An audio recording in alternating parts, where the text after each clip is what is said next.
Welcome to GB Krisha aari designer. இன்றைக்கி நம்ம zigzag stitch அதாங்க பார்க்க போகிறோம். ஜிக்ஜாக் அப்படின்னாலே இந்த பக்கம் கிராஸாக வர்றது தான் ஜிக்ஜாக். அது எப்படி போடணுன்னா, லைனில் அந்த பக்கம் ஒரு ஸ்டிச், இந்த பக்கம் ஒரு ஸ்டிச், ஒரு செயின் ஸ்டிச் தான் போட போகிறோம். அது அங்கேருந்து இங்கே நடுவில் இந்த 3 டாட் இருக்குது பார்த்திங்களா, அந்த 3 டாட்டை கனெக்ட் பண்ணுற மாதிரி தான் இருக்கும் ஸ்டிச். இந்த பக்கம் லெஃப்ட் சைடுலேருந்து ரைட் சைடு வரணும், மறுபடியும் லெஃப்ட் சைடு போகணும். இது வந்து ட்ரையாங்கிள் மாதிரி இருக்கும்னு வச்சுக்கோங்க. அதை கனெக்ட் பண்ணும்போது ட்ரையாங்கிள் மாதிரி இருக்கும். ரொம்ப ஈஸி தான் இந்த ஸ்டிச்சு. பாருங்கள், செயின் ஸ்டிச் தான். நம்ம செயின் ஸ்டிச் ஸ்டார்டிங்கில் என்ன பண்ணோமோ அதே தான். ஃபஸ்ட்டு ஒரு லைன் வந்து செயின் ஸ்டிச் போட்டுட்டு அப்புறமா அது மேலே ஜிக்ஜாக் ஸ்டிச் போட போகிறோம்.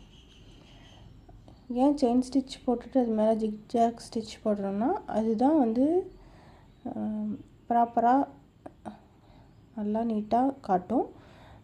ஃபஸ்ட்டு செயின் ஸ்டிச் போட்டுடணும் நீட்டாக. அது மேலே செயின் ஸ்டிச் தான் போட போகிறோம். அது வந்து ஜிக்ஜாக்காக போட போகிறோம். இதுதான் ஸ்டிச்சு. இது வந்து நான் ஒரு கப் மாதிரி வரைஞ்சி அதில் பூவெலாம் போட்டு அதில் நான் எப்படி ஃபில் பண்ணியிருக்கேங்கிறதையும் பாருங்கள். அதை வந்து நான் ட்ரேஸ் பண்ணி எடுத்துட்டேன். அதில் ஃபஸ்ட்டு செயின் ஸ்டிச் பண்ணிடுறேன். நீட்டாக நம்ம பாட்டுக்கு செயின் ஸ்டிச் பண்ணிடணும். அதுக்கப்புறம் தான் அது மேலே ஜிக்ஜாக் ஸ்டிச். இது வந்து க்ரீன் கலரில் கொடுத்துட்டு அதே மேலே இதே கலரில் வந்து பிளாக்காக தெரியுது. ஆனால் இது வந்து ஒரு மாதிரி திக் க்ரீன் கலரில் கொடுத்துட்டு இதே கலர்லேயும் மேலே ஜிக்ஜாக் ஸ்டிச் கொடுக்கலாம். இதுக்கு லைட் கலராகவும் இல்லை இதுக்கு ஆப்போசிட் கலர் என்ன கலர் இருந்தாலும் இதோட வேறு கலராகவும் நம்ம ஜிக்ஜாக் ஸ்டிச் பண்ணலாம். ரொம்ப ஈஸியாக தான் இருக்கும். பாருங்கள், இது ஒரு லீஃபு. ஷார்ப்னஸ் கண்டிப்பாக கொண்டு வரணும். அப்போ தான் அது வந்து நீட்டாக இருக்கும். இது எப்படி ஷார்ப்னஸ் கொண்டு வரதுன்னு ஒரு வீடியோவும் போட்டிருக்கோம். அதை செக் பண்ணி பாருங்கள். இது ஷார்ப்னஸ்ஸாக இருந்தால் தான் அது லீஃபாகவும் தெரியும், இல்லைன்னா அது நல்லா நீட்டாக தெரியாது. ஸோ இப்போ நான் வந்து ஃபுல்லாக செயின் ஸ்டிச் போட்டுட்டேன். செயின் ஸ்டிச் போட்டுட்டு அது மேலே நான் ஜிக்ஜாக் ஸ்டிச் பண்ண போகிறேன். நீங்களும் இது மாதிரி ஒரு சின்னதாக ஏதோ ஒன்று லீஃபோ இல்லை ஏதோ ஒரு ஷேப்பில் வரைஞ்சிட்டு அது மேலே ட்ரை பண்ணி பாருங்கள். இது ரொம்ப ரொம்ப ரொம்ப ஈஸி தான். இது ஸ்டிச் வந்து நம்ம நிறைய இடத்துல யூஸ் பண்ணுவோம். முக்கியமாக ஒரு கிளாத்தை நெட் கிளாத்தோடு கனெக்ட் பண்ணுறதுக்கு யூஸ் பண்ணுவோம். அதையும் நான் எப்படிங்கிறதையும் சொல்கிறேன். இந்த இடத்துல ஃபினிஷ் பண்ணிட்டு நாட் போட்டுக்கிறேன்.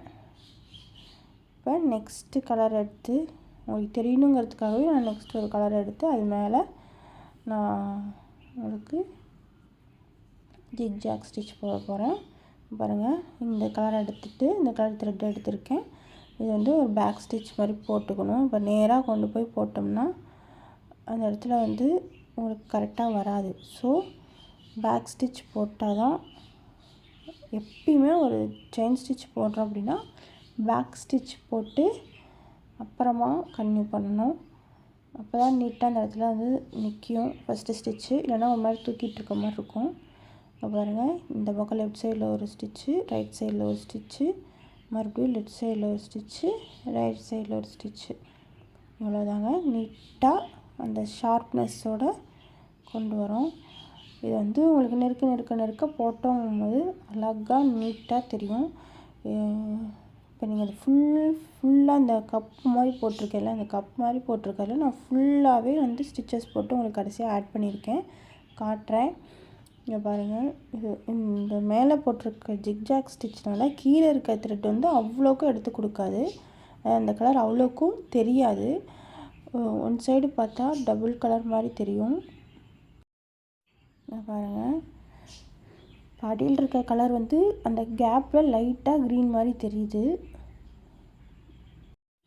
இது வந்து செயின் ஸ்டிச்சும் நம்ம நல்லா ப்ராக்டிஸ் பண்ணியிருக்கணும். அப்போ தான் வந்து இந்த ஜிக்ஜாக் ஸ்டிச் வந்து எங்கிட்டாவது மாட்டினாலோ ஏதாவது பிசுறாக வந்தாலும் நம்ம அதை அப்படியே மேனேஜ் பண்ணி கன்டினியூ பண்ணுறதுக்கு ஈஸியாக இருக்கும் இந்த ஜிக்ஜாக் ஸ்டிச்சுக்கெலாம். இப்போ நான் ஸ்டிச் போட்டுகிட்டே இருக்கும்போது ஒரு கிளாத்தில் வந்து த்ரெட்டு வந்து மாட்டிட்டு, அதாவது அந்த ஒயிட் கலர் நூலும் த்ரெட்டும் வரும். அதை பாருங்கள், நான் காட்டியிருக்கேன் பாருங்கள். ஒரு ஸ்டிச்சு நான் கொண்டு போகும்போது கரெக்டாக எடுக்கும்போது ஒயிட் கலர் த்ரெட்டும் சேர்ந்தாப்பில் வந்துட்டு அங்கே பாருங்கள், அந்த ஒயிட் கலர் த்ரெட்டு தெரியுதுங்களா? அதை அப்படியே அதை மட்டும் நவுத்தி விட்டு நம்ம க்ரீன் கலர் த்ரெட்டை மட்டும் எடுக்கிறோம். இதை வந்து ப்ராக்டிஸ் பண்ணலைன்னா நம்ம ஃபஸ்ட்லேருந்து நூலை வெளியே ஃபுல்லாக நீடிலேருந்து நூலை எடுத்துட்டு மறுபடியும் அதை கன்டினியூ பண்ணுற மாதிரி இருக்கும். ப்ராக்டிஸ் பண்ணோன்னா நம்ம எப்படி த்ரெட்டு மாட்டினாலும் சரி, கட்டானாலும் சரி, அந்த இடத்துல இருந்து நம்ம கண்டினியூ பண்ணலாம். நம்ம எவ்வளோ ப்ராக்டிஸ் பண்ணாலும் அது வந்து கிளாத்தில் வந்து மாட்டும், இல்லைன்னா வந்து கட் ஆகும், த்ரெட்டு என்ன வேணால் பண்ணும். ஆனாலும் நம்ம அதை வந்து மேனேஜ் பண்ணுற கெப்பாசிட்டி வந்து ப்ராக்டிஸ் பண்ணால் மட்டும்தான் வரும். இது வந்து எல்லா டிசைனுமே சரி, எல்லா ஸ்டிச்சுமே சரி, நம்ம ஒரு டிசைனில் போட்டு இல்லை ஒரு சும்மா ஒரு சர்க்கிளோ இல்லை ஒரு திலகம் சேப்போ இந்த மாதிரி கூட நீங்கள் பண்ணி அதிலக்குள்ளே ப்ராக்டிஸ் பண்ணாலும் உங்களுக்கு வந்து ஈஸியாக இருக்கும். நீங்கள் எந்த அளவுக்கு ப்ராக்டிஸ் பண்ணுறீங்களோ அந்த அளவுக்கு த்ரெட்டு உங்களுக்கு ஈஸியாக கைக்கு பழகும். உங்களுக்கு வந்து பீட்ஸுமே த்ரெட்டில் கொண்டு வந்து போடுறதுக்கு நீங்கள் வந்து இந்த செயின் ஸ்டிச் வந்து நீட்டாக பழகினா தான் அந்த பீட்ஸுமே உங்களுக்கு வந்து ஈஸியாக வரும். த்ரெட்டில் கட் ஆகாமல், இப்போ த்ரெட்டு கட் ஆனால் கூட நடுவில் நம்ம கன்டினியூ பண்ணிக்கிறது ஈஸியாக இருக்கும். பீட்ஸ் போடும்போது த்ரெட்டு கட் ஆச்சுன்னா ரொம்ப வந்து கஷ்டமாக இருக்கும். ஸோ அதை வந்து த்ரெட்டு கட் ஆகாமல் ப்ராக்டிஸ் பண்ணுறதுக்கும் மேனேஜ் பண்ணுறதுக்கும் நம்ம வந்து நிறைய டிசைனில் எல்லா ஸ்டிச்சுமே இந்த மாதிரி போட்டு ப்ராக்டிஸ் பண்ணணும். பாருங்க, நான் இந்த பக்கம் நான் ஃபில் பண்ணிட்டேன். மறுபடியும் இந்த ஃப்ளவர் பாட்டு, இந்த பக்கம் இருக்க லீஃப் பாட்டுக்கு நான் செயின் ஸ்டிச் போட்டு வச்சுருக்கேன். இதில் வந்து நான் ஜிக்ஜாக் ஸ்டிச் பண்ண போகிறேன். பாருங்கள், இதில் நான் ஜிக்ஜாக் ஸ்டிச் பண்ணிவிட்டு இப்போ நெருக்கமாக பண்ணிட்டு வரேன். அதே நான் தூரமாகவும் பண்ணியிருப்பேன். அதுக்கும் இதுக்கும் டிஃப்ரெண்ட் எப்படி இருக்குங்கிறதையும் பாருங்கள். எப்பயுமே அந்த ஜிக்ஜாக் ஸ்டிச் நெருக்கமாக போடும்போது அவ்வளோ நீட்டாக இருக்கும். தூரமாக போட்டோம்னா அது கீழே இருக்க நூலும் மேலே இருக்க நூலும் ஒட்டி ஒரு மாதிரி என்ன சொல்கிறது, ரெண்டுமே பெரிய செயின் ஸ்டிச் போட்ட மாதிரி தான் இருக்கும். ஜிக்ஜாக் மாதிரி எனக்கு தெரியல, ஆனால் எப்படி வேணால் போடலாம். ஜிக்ஜாக் ஸ்டிச் வந்து கொஞ்சம் அகலமாகவும் போடலாம், குட்டியாகவும் போடலாம், கேப் கம்மியாக விட்டு போடலாம். இப்போ நீங்கள் அகலமாக போடுறீங்க, கீழ் பக்கம் அகலமாக போடுறீங்கன்னா மறுபடியும் அதுக்கு ஆப்போசிட் சைடும் அகலமாக போட்டுருணும். ஒரு சைடு மட்டும் போட்டு மீதி எல்லாம் குட்டியாக போடுறதும் நல்லா இருக்காது. எப்படி கீழே இந்த பக்கம் சைடு சின்னதாக போடுறோமோ ஆப்போசிட் சைடும் சின்னதாக போடணும். இந்த ஸ்டிச்சு வந்து எதுக்கு யூஸ் பண்ணுறோம் அப்படின்னு பார்த்தீங்கன்னா, நம்மளோட நெக் பார்ட் இருக்கு இல்லைங்களா, அந்த நெக் பார்ட்டுக்கு வந்து ஒரு ஜரி த்ரெட்டு கொடுத்து அப்புறம் ஸ்டோன் ஒர்க் கொடுத்து இந்த மாதிரி பண்ணுவாங்க. ஜரி த்ரெட்டு கொடுக்கலாம், இல்லைன்னா இந்த மாதிரி ஜிக்ஜாக் ஸ்டிச் கொடுக்கும்போதும் நல்லாயிருக்கும். இப்போ வந்து ஒரு சிலர் வந்து எனக்கு ஃபுல் அண்ட் ஃபுல் த்ரெட்டு தான் வேணும், ஜரியே வேணாம் அப்படிங்கும்போது நீங்கள் வந்து இந்த ஸ்டிச்சை யூஸ் பண்ணிங்கன்னா ஜரி மாதிரி நல்லா ஒரு திக்னஸ் கொடுக்கும், நீட்டாகவும் காட்டும். அப்புறம் இந்த ஸ்டிச்சு ஹேண்டோட பார்டருக்கும் ஒரு 2 லைன் கொடுத்தீங்கன்னா அதுவும் ஒரு நீட்டாக ஒரு என்ன சொல்கிறது, த்ரெட் ஒர்க்லேயே இது ஒரு நீட் ஸ்டிச்சாக இருக்கும். இங்கே பாருங்கள், நான் கேப் இந்த இடத்துல மட்டும் பெருசாக கொடுத்துருக்கேன். இந்த ஸ்டிச் எப்படி இருக்குதுன்னு பாருங்கள். ஜிக்ஜாக் ஸ்டிச் இந்த பெரிய கேப்பாக கொடுத்துருக்கிறது உங்களுக்கு எப்படி தெரியுதுன்னு பாருங்கள். குட்டியாக அதுக்கப்புறம் கொடுத்துருக்கிறது எப்படி உங்களுக்கு டிஃப்ரெண்ட் இருக்குங்கிறதையும் பாருங்கள். தெரியுதுங்களா? இது வந்து ஏதோ ஸ்டிச்சஸ், அதாவது ஹேண்டில் ஏதாவது ப்ராப்ளம்னா ஸ்டிச்சஸ் போட்ட மாதிரி இருக்குது. அந்த ஜிக்ஜாக் ஸ்டிச் பாருங்கள், அது குட்டியாக எப்படி இருக்குன்னு இது நேரில் பார்க்கும்போது உங்களுக்கு இன்னும் நீட்டாக தெரியும்.